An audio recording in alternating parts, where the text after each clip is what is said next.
Hello everyone, good morning. हम लोग chapter 7 कर रहे थे। सेविंग फंक्शन स्टार्ट किया था हम लोगों ने कल। नेक्स्ट हम पढ़ रहे हैं एग्रीगेट डिमांड और एग्रीगेट सप्लाई वाले चैप्टर में एपीएस और एमपीएस क्या होता है। जैसे कि मैंने आपको पिछली वीडियो में समझाया था, एपीसी और एमपीसी यानी कि average propensity to consume and marginal propensity to consume. अब हम पढ़ेंगे, क्योंकि हम सेविंग फंक्शन पढ़ रहे हैं, तो फिलहाल हम पढ़ रहे हैं average propensity to save and marginal propensity to save.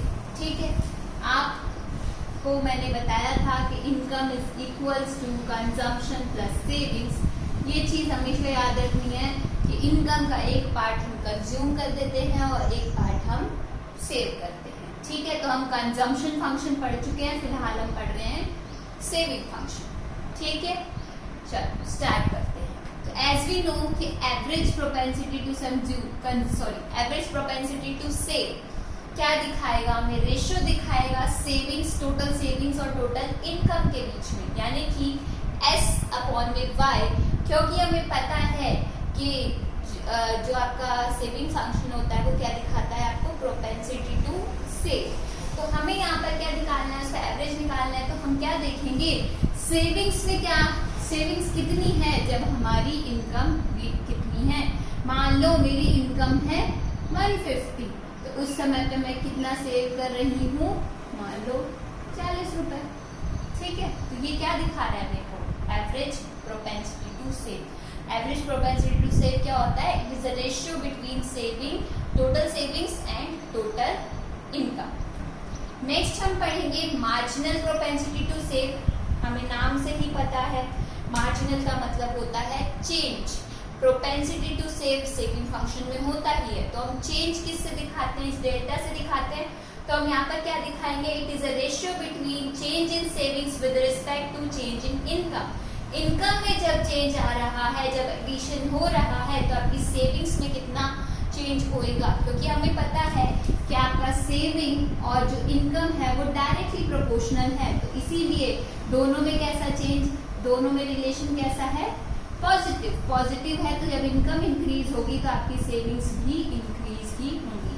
तो as we are saying here कि change in savings with respect to change in income, तो हम क्या कह रहे हैं कि when there is increase in income, income में इंक्रीज होने पे there is also increase in savings, there is also some additional savings। तो यानी कि जब इनकम में चेंज आएगा, इनकम इंक्रीज होगी तो आपकी सेविंग्स में भी चेंज आएगा, सेविंग्स भी इंक्रीज होंगी।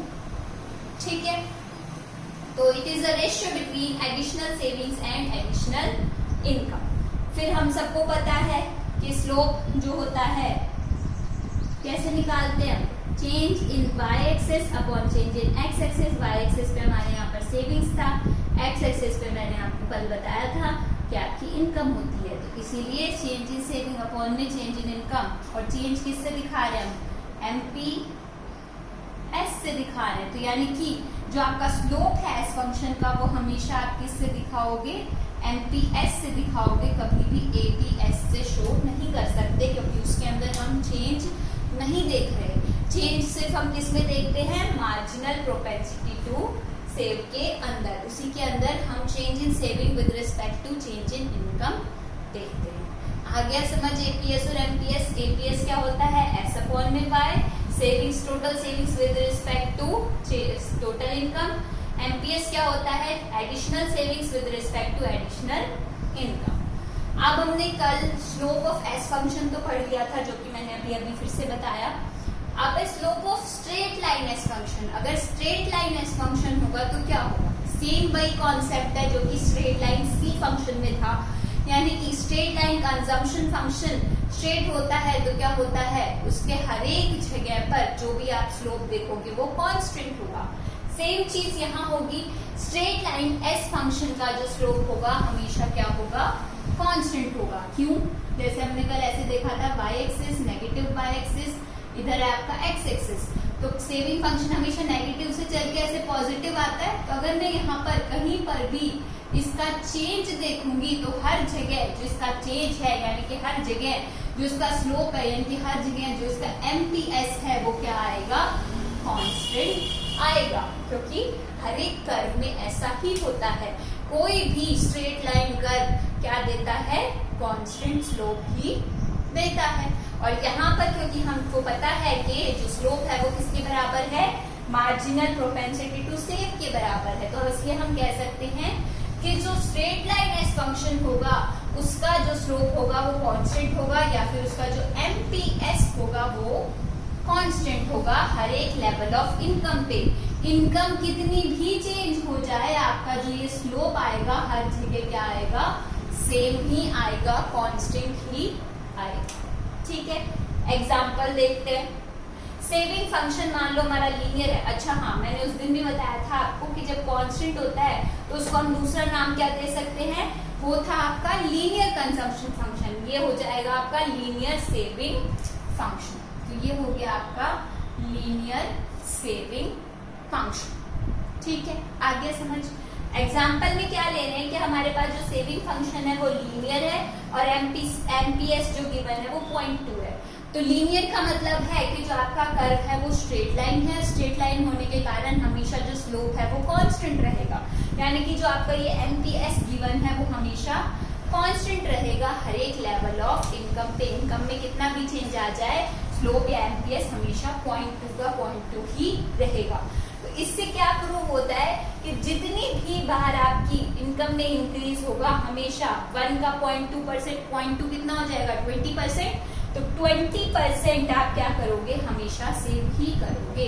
अगर आपकी इनकम 100 है तो आप 20 रुपए सेव करोगे, ऐसे ही जैसे जैसे आपकी इनकम बढ़ती जाएगी तो आप उसका 20% क्या करते चले जाओगे, सेव करते चले जाओगे अकॉर्डिंग टू दिस इक्वेशन। अगर आपको 0.3 गिवन होता तो हम कहते 30%, 0.1 गिवन होता तो 10%। तो जितना एमपीएस गिवन है उससे आप परसेंट निकाल के बता सकते हो कि उतना परसेंट पार्ट आप सेव करते चले जाओगे।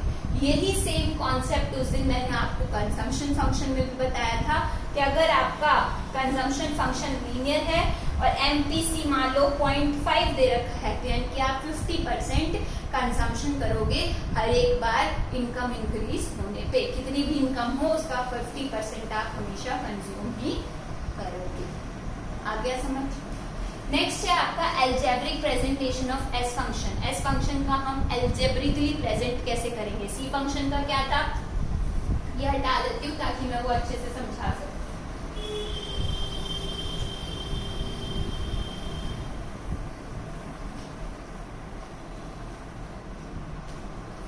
सी फंक्शन का कर C is equals to C bar plus में बी वाई था। सी का मतलब था आपका कंजम्पशन फंक्शन,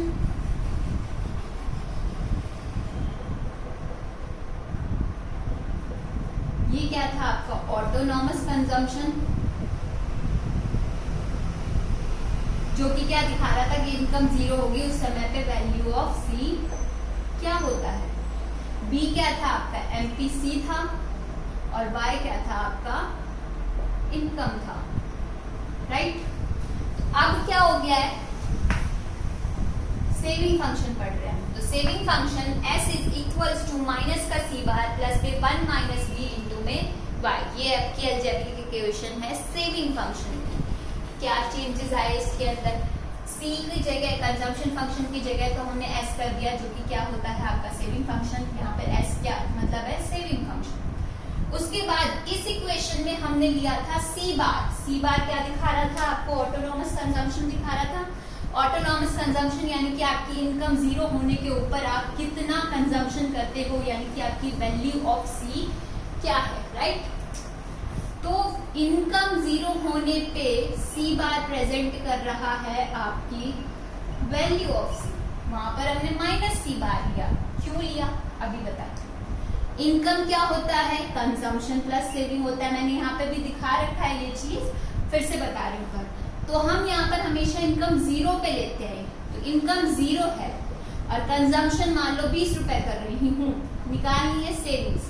इसको इधर ले जाऊंगी, कितनी आ गई, -20 आ गई।